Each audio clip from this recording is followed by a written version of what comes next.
Hello दोस्तों, this is Manish Saini and you are watching Sankalp academy. तो आज हम बात करने वाले हैं इंडियन पॉलिटी के 4th चैप्टर के बारे में, जो संबंधित है हमारा यहाँ पर संविधान की विशेषता के बारे में।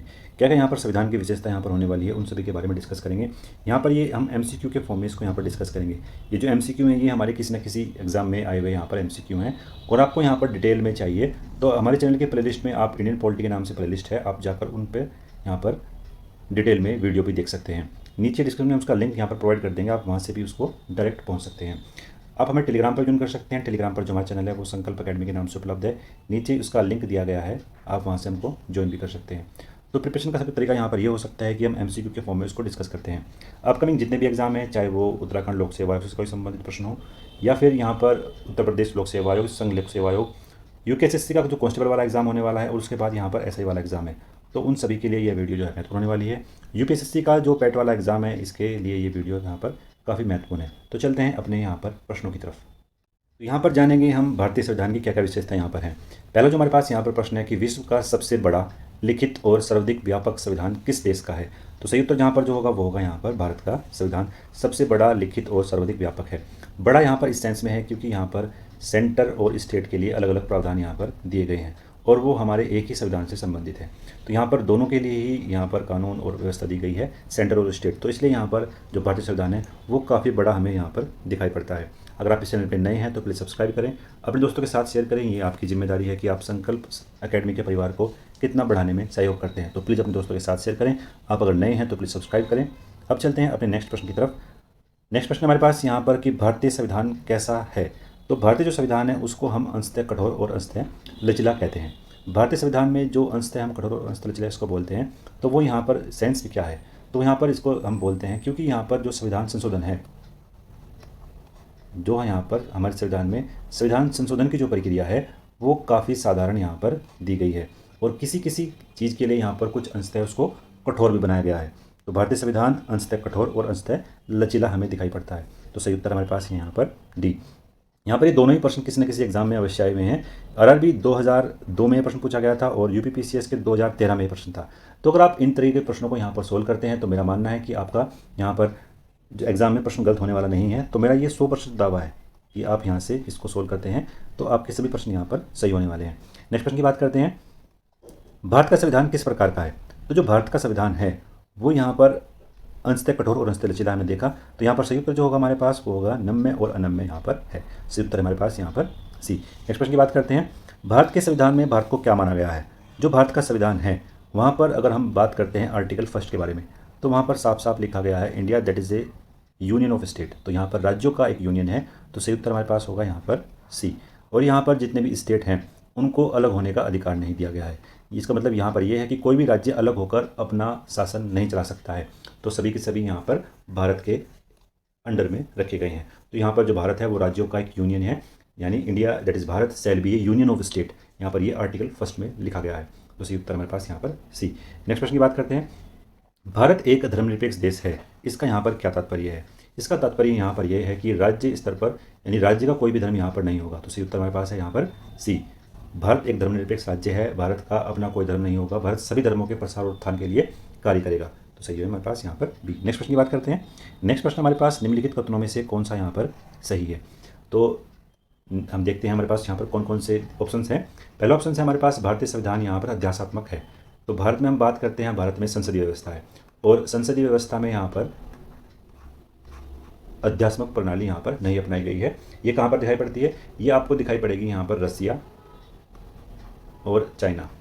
यहाँ पर ये दो महत्वपूर्ण इसके प्रति के देश हैं। नेक्स्ट प्रश्न की बात करते हैं, भारत एक नाम मात्र का राजतंत्र है।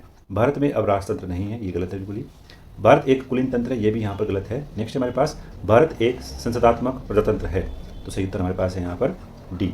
तो ये यहाँ पर सही है, सही हमारे पास जो उत्तर होगा वो होगा यहाँ पर डी। तो ये प्रश्न यहाँ पर यूपीपीसीएस 2005 में पूछा गया था, और आरआरबी 2003 में यहाँ पर पिछला जो हमारा प्रश्न था वो यहाँ पर पूछा गया था। तो जितने भी तरीके से यहाँ पर प्रश्न बन सकते हैं उनका हम यहाँ पर डिस्कस कर रहे हैं। तो यहाँ से आपके प्रश्न जो हैं अगर आप सोल्व करते हैं तो आपके गलत होने वाले नहीं हैं। नेक्स्ट प्रश्न की बात करते हैं, भारतीय संविधान के संबंध में कौन सा कथन यहाँ पर सही है। तो कौन सा कथन यहाँ पर सही है उसके बारे में डिस्कस करते हैं। यह एक मौलिक संविधान है, यहाँ पर ये लिखित संविधान को दर्शाता है। नेक्स्ट प्रश्न की बात करते हैं, यह दूसरे देशों के संविधान से प्रभावित है। तो यहाँ बिल्कुल सही हो सकता है, क्योंकि हमने जितने भी देश हैं उनसे अब अच्छी अच्छी चीज़ों को अडॉप्ट किया है, चाहे वो ब्रिटेन है, चाहे वो यूएस से है तो यूएसए से हमने यहाँ पर अपने कुछ कुछ चीज़ों को प्रदान किया है, चाहे वो हमारी न्यायपालिका व्यवस्था हो तो हमने यूएसए से यहाँ पर ली है, चाहे वो हमारा जो उपराष्ट्रपति का पद है वो हमने वहाँ से लिया है। तो जो बहुत सी चीज़ें हमने यहाँ पर से प्राप्त की है, फ्रांस से हमने यहाँ पर प्राप्त किया है, चाहे हमारे फंडामेंटल राइट हो वो हमने यहाँ पर यूएसए से लिए हैं। तो कहीं ना कहीं दूसरे देशों से हमारा संविधान यहाँ पर प्रभावित होता दिखाई पड़ता है। नेक्स्ट है हमारे पास यहाँ पर यह है दूसरे देशों के संविधान से बिल्कुल नकल है। तो यहाँ पर बिल्कुल नकल तो नहीं है, हमने जितने भी अडॉप्ट किए हैं चीज़ों को वो अपने देश के अनुरूप यहाँ पर बनाकर या उनमें कुछ संशोधन करके यहाँ पर उनको लिया है। तो सही उत्तर जो हमारे पास होगा वो होगा यहाँ पर बी।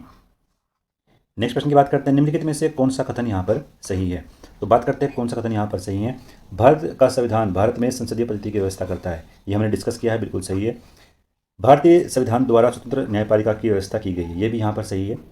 भारतीय संविधान भारत में विधि के शासन की व्यवस्था करता है, यानी लॉ को इम्प्लीमेंट करने की बात करता है, ये भी यहाँ पर बिल्कुल सही है। तो जितने भी यहाँ पर सही हैं वो यहाँ पर उपरोक्त डी यहाँ पर सही हैं। तो उपरोक्त सभी यहाँ पर सही उत्तर हमारे पास यहाँ पर डी। तो अगर आपने हमारी वीडियो को नहीं देखा है इंडियन प्लेलिस्ट की, इंडियन पॉलिटी के नाम से आप जाकर हमारे प्लेलिस्ट को देख सकते हैं। तो यहाँ पर अगर आप उन वीडियो को देखते हैं तो मेरा मानना है कि आपके काफ़ी अच्छी समझ यहाँ पर विकसित होगी पॉलिटी को लेकर। नेक्स्ट प्रश्न की बात करते हैं, भारतीय संविधान निर्मित, कौन सा यहाँ पर कथन सही नहीं है वो हमको देखना है कि भारतीय संविधान निर्मित, लिखित और सर्वाधिक व्यापक है। तो यहाँ पर कौन सा सही नहीं है, ये तो बिल्कुल सही है। हमारा संविधान एक लिखित संविधान है, सर्वाधिक व्यापक भी है और उसको हमने निर्मित भी किया है अपनी संविधान सभा के द्वारा। नेक्स्ट बात करते हैं, भारत का संविधान प्रभुत्व संपन्न, लोकतंत्रात्मक और पंथनिरपेक्ष और समाजवादी देश है। ये जो हमने पिछली वाली वीडियो देखी थी यहाँ पर प्रस्तावना वाली, उसके प्रश्नों को डिस्कस करते हैं तो यहाँ पर साफ साफ ये लिखा गया है, तो ये भी बिल्कुल यहाँ पर सही नहीं है। भारतीय संविधान में मूल अधिकारों को समाविष्ट किया गया है। तो आर्टिकल बात करते हैं, आर्टिकल 12 से 35 तक हमारे मूल अधिकार हैं और भाग 3 में रखे गए हैं। तो साफ सी बात है ये बिल्कुल हमारे संविधान में समाविष्ट हैं, ये भी यहाँ पर सही नहीं है। नेक्स्ट बात करते हैं, भारतीय संविधान के परिवर्तन में के समय ही संविधान में मूल कर्तव्य शामिल हैं। तो यहाँ पर ये बिल्कुल सही नहीं है। तो सही उत्तर हमारे पास जो होगा वो यहाँ पर डी होगा। भारतीय संविधान में जो मूल कर्तव्य हैं वो 42वें संविधान संशोधन के माध्यम से हमने अडॉप्ट किए थे, अपने संविधान में शामिल किए थे। तो ये हमारे मूल संविधान में नहीं थे। सही उत्तर हमारे पास यहाँ पर होगा डी। नेक्स्ट बात करते हैं, नेक्स्ट प्रश्न हमारे पास यहाँ पर, निम्नलिखित में से कौन सा कथन यहाँ पर सही है। तो बात करते हैं कौन सा कथन यहाँ पर सही है। भारतीय संविधान में कई विदेशी संविधान के तत्वों को समावेश किया गया है, ये भी बिल्कुल यहाँ पर सही है। हमने बात की यूएस से और अगले देशों से हमने यहाँ पर कुछ कुछ चीज़ों को लिया गया है। भारतीय संविधान एक एकल नागरिकता का प्रदान करता है, ये भी यहाँ पर सही है। भारतीय संविधान में केवल आप भारत के नागरिक हैं, आप अलग अलग स्टेट के नागरिक यहाँ पर नहीं हैं। भारतीय संविधान वयस्क मताधिकार की व्यवस्था करता है। भारतीय संविधान में जिसकी एज यहाँ पर 18 वर्ष है तो वो यहाँ पर अपना वोटिंग डाल सकता है। केवल यहाँ पर एज को क्राइटेरिया दिया गया है, ना कि किसी एजुकेशन वेल्थ को यहाँ पर रखा गया है। तो यहाँ पर जो सही है वो यहाँ पर उपरोक्त सभी यहाँ पर सही हैं। तो सही उत्तर हमारे पास होगा यहाँ पर डी। नेक्स्ट की बात करते हैं, भारत का जो संविधान है वो कैसा है। तो हमने अभी डिस्कस किया था, भारत का जो संविधान है वो कठोर, कम और लचीला अधिक है। तो अंशतः कठोर और अधिक लचीला यहाँ पर दिखाई पड़ता है। सही उत्तर हमारे पास होगा वो होगा यहाँ पर सी। नेक्स्ट प्रश्न की बात करते हैं, नेक्स्ट प्रश्न हमारे पास, भारतीय संविधान का स्वरूप किस प्रकार का है। तो जो भारतीय संविधान है उसका जो प्रारूप है या स्वरूप है वो यहाँ पर संरचना में संघात्मक और भावना में एकात्मक है। तो यहाँ पर संरचना में संघात्मक कैसे है, यानी अगर हम बात करते हैं संरचना की तो संरचना में ये संघात्मक है, यानी संरचना में जितने भी हमें राइट दिए गए हैं वो सेंटर और स्टेट को प्रोवाइड किए गए हैं। जो हमारे संविधान की 7वीं अनुसूची है उसमें अलग अलग अधिकार दिए गए हैं कानून बनाने के लिए सेंटर को और स्टेट को। लेकिन जैसे ही कोई इमरजेंसी आती है इंडिया पर या भारत पर तो वह भावनात्मक रूप से जितने भी अधिकार है वो सेंटर के पास यहाँ पर शिफ्ट हो जाते हैं। यानी संरचना में संघात्मक है और भावनात्मक में ये एकात्मक रूप लिए हुए है। सही उत्तर हमारे पास होगा यहाँ पर सी। नेक्स्ट प्रश्न की बात करते हैं, नेक्स्ट प्रश्न हमारे पास, भारतीय संविधान भावनात्मक में एकात्मक है क्योंकि यहाँ पर क्या है कि केवल संसद को संवैधानिक संशोधन प्रक्रिया प्रारंभ करने का अधिकार दिया गया है, ये बिल्कुल सही है। कुछ परिस्थितियों में संसद को राज्य के लिए कानून बनाने का अधिकार दिया गया है। कुछ परिस्थितियां यहाँ पर अगर ऐसे हैं कि राज्यसभा पारित करती है कि वो संसद कानून का निर्माण करे राज्य विषयों की सूची पर, तो वो कर सकता है। यहाँ पर कोई किसी प्रकार की इमरजेंसी है तो यहाँ पर संसद को अधिकार है राज्य के लिए कानून बनाने का।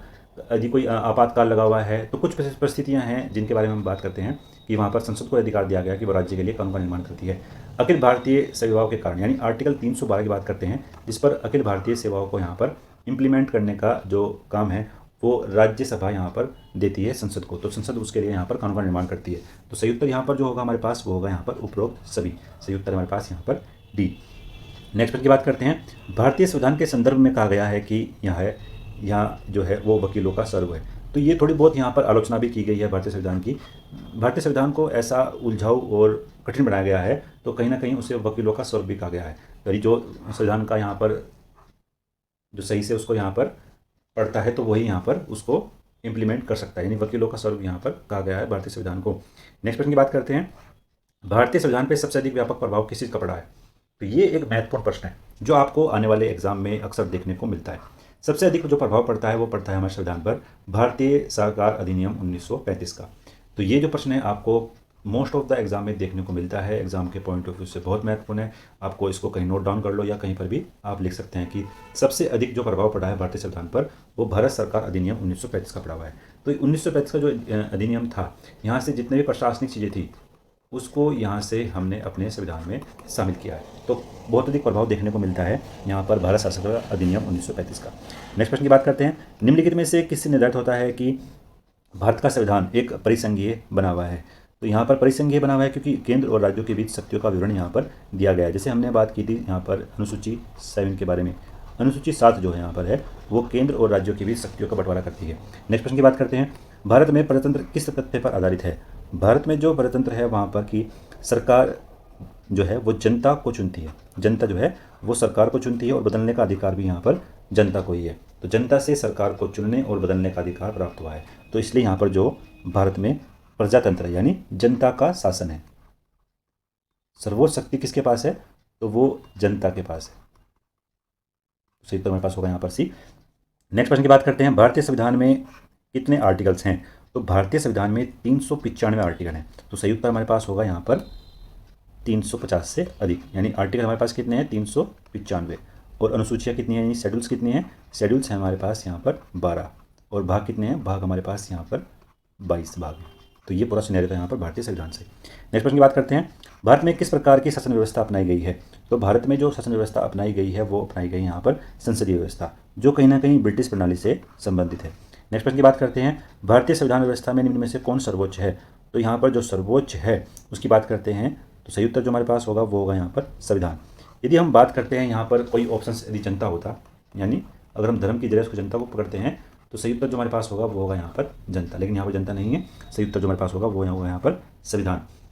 नेक्स्ट प्रश्न की बात करते हैं, भारतीय संविधान के वृद्ध होने का कारण क्या है? भारतीय संविधान जो हमें इतना बड़ा दिखाई पड़ता है उसका मेन रीजन क्या है यहाँ पर इतना बड़ा होने का? जैसे कि हमने डिस्कस किया था अभी अपने पिछले प्रश्नों में, यहाँ पर वो बड़ा इसलिए है क्योंकि यहाँ पर सेंटर और स्टेट के लिए संविधान का निर्माण करता है, यानी अलग अलग जो प्रावधान है वो यहाँ पर निर्माण किए गए हैं सेंटर और स्टेट के लिए। तो सही उत्तर जो हमारे पास होगा वो होगा यहाँ पर डी, इसमें संघ और राज्य दोनों सरकारों का संविधान है, इसलिए वो हमें इतना बड़ा दिखाई पड़ता है। नेक्स्ट प्रश्न की बात करते हैं, भारतीय संविधान का अभिभावक कौन है? भारतीय संविधान का जो अभिभावक है या उसका संरक्षक कौन है? तो वो है यहाँ पर सर्वोच्च न्यायालय। भारत में वयस्क मताधिकार की उम्र क्या है? तो वो रखी गई है यहाँ पर 18 वर्ष। यहाँ पर हम एक अमेंडमेंट था उसका जिक्र करना बहुत जरूरी है, यहाँ पर 61 संविधान संशोधन, संविधान संशोधन के बाद से यहाँ पर जो वोटिंग की एज है वो यहाँ पर 18 वर्ष है, इससे पहले यहाँ पर 21 वर्ष थी। नेक्स्ट प्रश्न की बात करते हैं, भारतीय संघीय व्यवस्था की एक विशेषता है कि जो भारतीय संघीय व्यवस्था है वहाँ पर संविधान की सर्वोच्चता है। तो सही उत्तर हमारे पास होगा यहाँ पर डी। भारत के संविधान में संघीय शब्द की जगह किन शब्दों का स्थान दिया गया है? भारतीय संविधान में यहाँ पर राज्यों का संघ कहा गया है, यानी union of state. India that is Bharat shall be A union of state, Bharat का राज्यों का संघ यहाँ पर भारत को कहा गया है। नेक्स्ट प्रश्न की बात करते हैं, भारतीय संविधान में कितनी सूचियाँ हैं? अगर हम बात करते हैं भारतीय संविधान में कितनी सूचियाँ हैं, तो वो यहाँ पर 3 सूचियाँ दी गई हैं। ये जो सूचियाँ हैं वो संबंधित है हमारे 7th शेड्यूल से। 7th शेड्यूल्स में यहाँ पर 3 सूचियाँ दी गई हैं। पहले बात करते हैं, एक तो है हमारे पास यहाँ पर सेंटर की सूची, दूसरी है हमारे पास यहाँ पर स्टेट के लिए, और तीसरी है हमारे पास यहाँ पर कॉन्कर्ड लिस्ट यानी समवर्ती सूची। तो राज्य के जो विषय हैं वो यहाँ पर सेंटर का निर्माण करती हैं, और स्टेट के लिए यहाँ पर राज्य विषय की सूची है उनका निर्माण करने का अधिकार राज्यों को दिया गया है, और समवर्ती सूची पर यहाँ पर सेंटर और स्टेट दोनों कानून बना सकते हैं। और यहाँ पर यदि किसी कानून को लेकर कोई विवाद होता है तो यहाँ पर जो सेंटर का जो कानून है वो यहाँ पर इम्प्लीमेंट हो। तो 3 प्रकार की सूचियाँ यहाँ पर दी गई हैं भारतीय संविधान में। सही पर हमारे पास यहाँ पर डी। नेक्स्ट प्रश्न की बात करते हैं, भारत का संविधान अपना प्राधिकार किससे प्राप्त करता है? भारत का जो संविधान है वो अपना प्राधिकार प्राप्त करता है यहाँ पर भारत की जनता से। सही उत्तर हमारे पास यहाँ पर सी। नेक्स्ट प्रश्न की बात करते हैं, भारत में वैध प्रभुता किस में निहित है? भारत में यहाँ पर जो प्रभुता निहित है वो संविधान में निहित करी गई है। तो सही उत्तर हमारे पास यहाँ पर डी। देखिए जो हम यहाँ पर प्रश्न जो डिस्कस कर रहे हैं वो किसी न किसी एग्जाम में जरूर पूछे गए हैं, तो काफ़ी महत्वपूर्ण सेशन यहाँ पर ये होने वाला है। भारतीय संविधान की संरचना किस प्रकार की है? भारतीय संविधान की जो संरचना है वो कुछ एकात्मक और कुछ कठोर यहाँ पर दिखाई पड़ती है। सही उत्तर हमारे पास यहाँ पर सी। नेक्स्ट प्रश्न की बात करते हैं, भारतीय संविधान के अधीन निम्नलिखित कथनों में से कौन सा यहाँ पर सही है? तो यहाँ पर जो कथन यहाँ पर सही है उसके बारे में डिस्कस करते हैं। तो सबसे पहले हमारे पास कि संविधान यहाँ पर सर्वोच्च है, तो ये यहाँ पर सही है, संविधान यहाँ पर सर्वोच्च है। नेक्स्ट प्रश्न की बात करते हैं, संघ और राज्य के बीच शक्तियों का स्पष्ट विभाजन किया गया है, ये भी यहाँ पर सही है। फिर हम बात करते हैं नेक्स्ट की, संविधान के संशोधन के लिए विहित प्रक्रिया का अनुकरण करना होता है, ये भी यहाँ पर सही है। तो 1 2 3 अब तक हमारे सही हैं। फिर हम बात करते हैं, संघ की संसद और राज्य विधानसभाएं संप्रभु हैं, तो ये हमारा यहाँ पर संप्रभु यहाँ पर कौन है? तो संप्रभु कौन है यहाँ पर? वो भारत की जनता है, तो भारत की जनता को यहाँ पर संप्रभु बताया गया है। नेक्स्ट बात करते हैं, मूल अधिकारों की परिधि को निर्धारित करने के लिए संविधान की उद्देशिका को अवलंब नहीं किया जा सकता, यानी जो मूल अधिकार हैं उनको यहाँ पर कम करने का जो अधिकार है वो उद्देशिका में है, ऐसा तो यहाँ पर बिल्कुल भी नहीं है। तो 1 2 3 यहाँ पर सही है, सही उत्तर जो हमारे पास होगा वो होगा यहाँ पर डी। तो ये प्रश्न देखते हैं आप, ACF और EPF को दोनों में पूछा गया था, सही उत्तर यहाँ पर जो होगा इसका वो होगा यहाँ पर डी। नेक्स्ट प्रश्न की बात करते हैं, नेक्स्ट जो हमारे पास प्रश्न है वो यहाँ पर यह है कि लिखित संविधान की अवधारणा ने सर्वप्रथम कहाँ जन्म लिया था? जो हमें लिखित संविधान देखने को मिलता है अपने विश्व में, तो जो लिखित संविधान है वो सबसे पहले हमें देखने को मिलता है यहाँ पर फ्रांस में, सही उत्तर है हमारे पास यहाँ पर ए। नेक्स्ट प्रश्न की बात करते हैं, निम्नलिखित में से कौन सा एक भारतीय संविधान का दर्शन नहीं है? तो जो भारतीय संविधान का दर्शन यहाँ पर नहीं है वो है यहाँ पर साम्यवादी राज्य, सही उत्तर है हमारे पास यहाँ पर डी। नेक्स्ट प्रश्न की बात करते हैं, भारत संविधान जो है वो अर्धसंघात्मक है और भारतीय संविधान न तो संघात्मक है और न ही एकात्मक, तो सही उत्तर यहाँ पर जो होगा वो होगा यहाँ पर दोनों ही सही है और सही व्याख्या भी किया जा रहा है, तो सही उत्तर हमारे पास यहाँ पर ए। नेक्स्ट प्रश्न की बात करते हैं, निम्नलिखित में से कौन सा भारतीय संघीय व्यवस्था में एकात्मक तत्व लिए हुए है? तो यहाँ पर जो एकात्मक तत्व लिए हुए हैं वो है यहाँ पर बी, इसका सही उत्तर होगा। यहाँ पर है राज्यपालों की नियुक्ति और राज्यसभा में असमान प्रतिनिधित्व और अखिल भारतीय सेवाएं, तो ये जो संघीय व्यवस्था में एकात्मक तत्व लिए हुए हैं। नेक्स्ट प्रश्न की बात करते हैं, भारत में राजनीतिक व्यवस्था के मूलभूत लक्षण यहाँ पर क्या है? तो सबसे पहले बात करते हैं यहाँ पर पहले ऑप्शन के बारे में, यह एक लोकतांत्रिक गणतंत्र है, बिल्कुल सही है। इसमें एक संघात्मक रूप की सरकार है, ये भी यहाँ पर सही है। सर्वोच्च सत्ता भारतीय जनता में निहित है, ये भी यहाँ पर सही है। यह एक एकीकृत शक्ति का प्रावधान करती है। हमने बात की कि यहाँ पर जो जितनी भी शक्तियाँ हैं उनको हमने स्टेट और सेंटर में डिवाइड किया हुआ है आपस में, 7वीं अनुसूची में हमने देखा था। तो यहाँ पर एकात्मक जो शक्ति है वो यहाँ पर नहीं है, सही उत्तर जो हमारे पास होगा वो होगा यहाँ पर बी। नेक्स्ट प्रश्न की बात करते हैं, निम्नलिखित में से कौन सी विशेषता भारतीय संघ और अमेरिकी संघ दोनों में देखने को मिलती है? यहाँ पर बात करते हैं ऐसी कौन सी विशेषता है? एकल नागरिकता की नहीं है, तो दोनों में हमें देखने को मिलती है। तो भारत में तो एकल जो नागरिकता है वो तो है, लेकिन वहाँ पर नहीं है। दोहरी नागरिकता का जो प्रावधान है वो USA में है, इंडिया में नहीं है, यहाँ पर एकल नागरिकता है। संविधान की 3 अनुसूचियाँ, तो संविधान में केवल वहाँ पर जो है 2 अनुसूचियाँ रखी गई हैं, समवर्ती सूची का यहाँ पर कोई प्रावधान नहीं है। संविधान की व्याख्या के लिए संघीय उच्चतम न्यायालय, ये बिल्कुल सही है। यहाँ पर यानी संविधान में कोई भी व्याख्या का प्रश्न उठता है तो वहाँ पर सुप्रीम कोर्ट की उसमें हेल्प ली जाएगी, तो ये दोनों में ही हमें देखने को मिलता है। नेक्स्ट प्रश्न की बात करते हैं, नेक्स्ट जो हमारे पास यहाँ पर प्रश्न है वो है यहाँ पर, निम्नलिखित में से कौन भारतीय संविधान में सर्वोच्च है? तो हमने बात की थी जो भारतीय संविधान में सर्वोच्च है वो यहाँ पर संविधान जो है वो यहाँ पर सर्वोच्च है। अगर यहाँ पर जनता हमारे ऑप्शन में होता तो भारतीय राज्य व्यवस्था में सर्वोच्च कौन है? तो वो यहाँ पर जनता है। नेक्स्ट प्रश्न की बात करते हैं, भारतीय संविधान का आप किस प्रकार वर्णन यहाँ पर करते हैं? तो भारतीय जो संविधान है वो विश्व के सबसे विस्तृत संविधानों में से एक है, सही उत्तर जो हमारे पास होगा वो होगा यहाँ पर सी। नेक्स्ट प्रश्न की बात करते हैं, भारत एक संघात्मक राज्य है, तो भारत एक संघात्मक राज्य है वो कहा था यहाँ पर KC वियर ने, सही उत्तर हमारे पास यहाँ पर डी, KC वियर ने कहा था कि भारत एक संघात्मक राज्य है। नेक्स्ट प्रश्न की बात करते हैं, नेक्स्ट जो हमारे पास यहाँ पर प्रश्न है कि भारत का संविधान मान्यता प्रदान करता है।